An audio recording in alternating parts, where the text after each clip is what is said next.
शुभांशु शुक्ला आज 14 जुलाई 2025 शाम 4:45 पर अंतरिक्ष स्टेशन से पृथ्वी पर वापसी के सफर पर निकल चुके हैं। शुभांशु शुक्ला कल यानी 15 जुलाई 2025 को शाम करीब 3 बजे अमेरिका के कैलिफोर्निया तट के पास प्रशांत महासागर में उतरेंगे। लेकिन आपके मन में सवाल आ रहा होगा कि आखिर शुभांशु शुक्ला अंतरिक्ष से पृथ्वी पर वापस कैसे आएंगे? पृथ्वी पर वापस आने में उनका यान किन किन प्रक्रियाओं का इस्तेमाल करेगा? चलिए इस वीडियो में आज समझ लेते हैं बिल्कुल आसान भाषा में।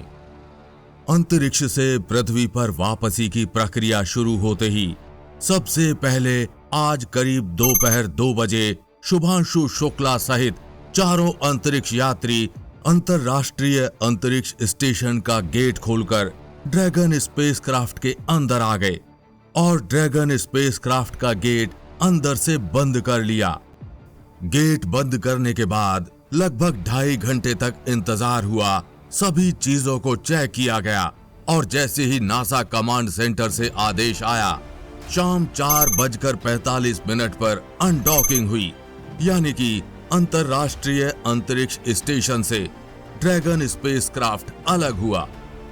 जैसे ही ड्रैगन स्पेसक्राफ्ट अंतरिक्ष स्टेशन से अलग हुआ, ड्रैगन स्पेसक्राफ्ट में लगे थ्रस्टर्स फायर हुए, जिससे धीरे धीरे ड्रैगन स्पेसक्राफ्ट अंतरराष्ट्रीय अंतरिक्ष स्टेशन से विपरीत दिशा में अपनी दूरी को बढ़ाता गया।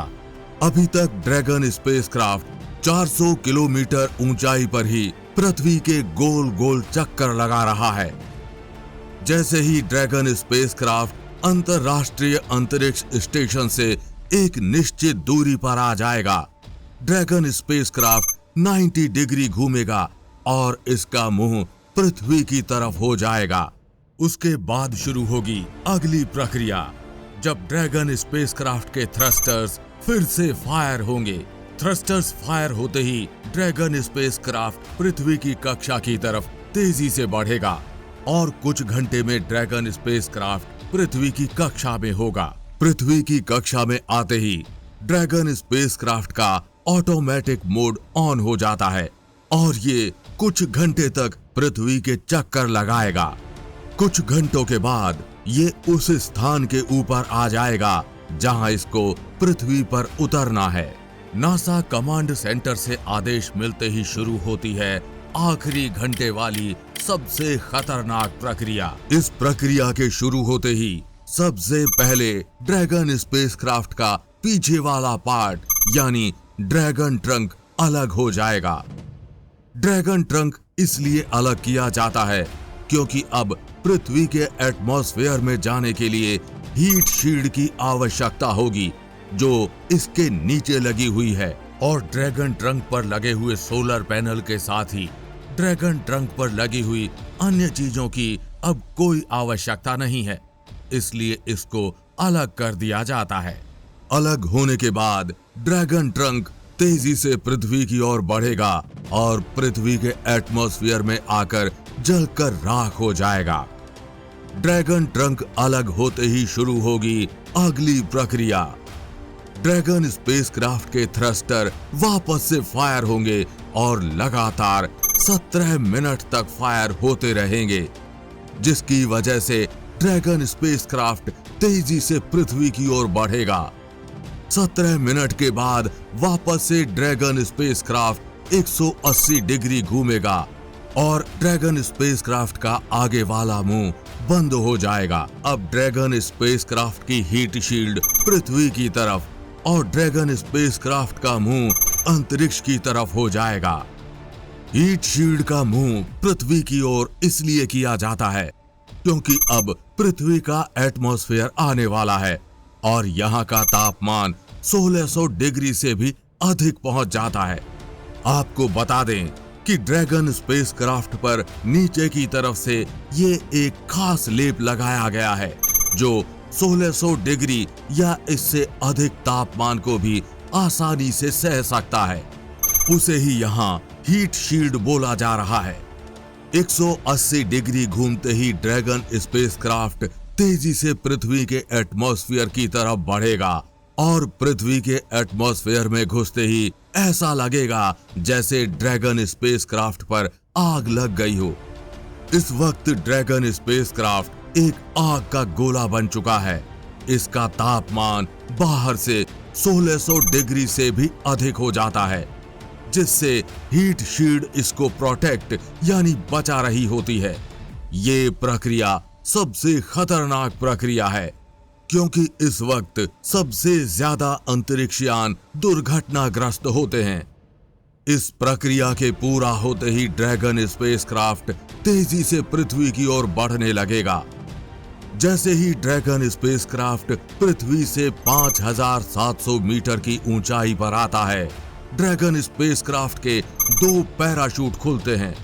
पैराशूट खुलते ही ड्रैगन स्पेसक्राफ्ट की गति तेजी से धीमी होने लगती है और ड्रैगन स्पेसक्राफ्ट धीरे धीरे पृथ्वी की ओर बढ़ने लगता है।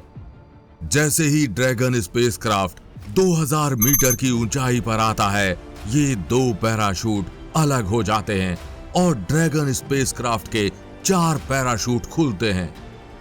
इन 4 पैराशूटों के खुलने के बाद ड्रैगन स्पेसक्राफ्ट की गति और भी कम हो जाती है और ड्रैगन स्पेसक्राफ्ट धीरे धीरे समुद्र में उतरने के लिए पृथ्वी की ओर बढ़ता है। समुद्र में पहले ही नासा की टीम नाव के साथ ड्रैगन कैप्सूल का इंतजार कर रही होती है। धीरे धीरे ड्रैगन स्पेसक्राफ्ट समुद्र के पानी के बेहद करीब आ जाता है और 4 पैराशूट्स के साथ धीरे धीरे समुद्र में स्प्लैश डाउन यानी कि उतर जाता है।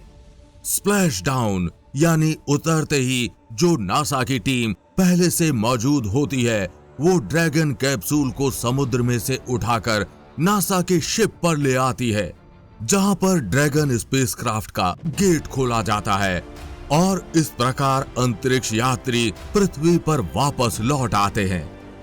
शुभांशु शुक्ला भी इसी प्रकार ड्रैगन स्पेसक्राफ्ट से पृथ्वी पर वापस लौटने वाले हैं। आपको बता दें कि शुभांशु शुक्ला को पृथ्वी तक पहुंचने में इतना समय इसलिए लग रहा है क्योंकि ड्रैगन स्पेसक्राफ्ट अंतरिक्ष स्टेशन से पृथ्वी तक पहुंचने में लगभग 20 से 22 घंटे का समय लेता है। फिलहाल ये जानकारी आपको कैसी लगी? नीचे कमेंट बॉक्स में लिखकर अपनी राय जरूर बताएं। अगर आपको वीडियो पसंद आया हो तो वीडियो को लाइक और चैनल को सब्सक्राइब करना बिल्कुल ना भूलें। और हम उम्मीद करते हैं कि इस वीडियो की जानकारी आप अपने तक सीमित नहीं रखेंगे, अपने दोस्तों और परिवारजनों के साथ ये वीडियो जरूर शेयर करेंगे। जल्द मिलेंगे ऐसी ही इंफॉर्मेटिव वीडियो के साथ। तब तक के लिए जय हिंद, जय भारत।